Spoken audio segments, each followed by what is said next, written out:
तर मला वाटतं असं कोणी नोकरी करताय, सरकारी नोकरीत आहे आणि असा लाभ घेत आहे असं असेल तर हे अतिशय चुकीचं आहे.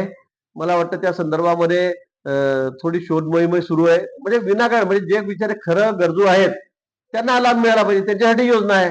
पण तुम्ही एकीकडे पगारही घेतायत मोठा, दुसरीकडे योजना, कोणी इन्कम टॅक्सही भरताय मोठा, त्या पण योजना घेतायत. मला वाटतं की हे काही योग्य नाहीये. त्याच्यामध्ये जे अटी निकष पूर्ण करतील त्यांनाच हा लाभ मिळाला पाहिजे. अन्यथा ज्यांची कमाई लाखामध्ये आहेत महिन्याला, ते सुद्धा 1,000 म्हणजे 1,500 2,000 रुपये घ्यायला लागलेत. तर मला वाटतं हे सुद्धा योग्य नाही. आणि म्हणून पात्र असतील त्याच्याबद्दल तर शंकाच नाही, त्यांना मिळालंच पाहिजे.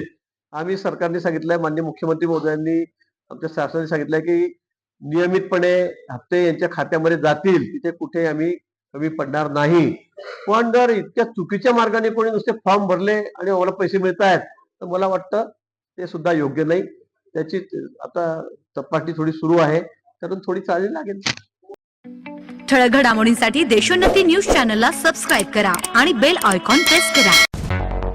मुंबई, पुणे, नागपूर, मराठवाडा असो का विदर्भ, राजकीय, सामाजिक, शैक्षणिक क्षेत्र असो का क्रीडा, सर्वच घडामोडीचे विश्लेषण पाहायला विसरू नका.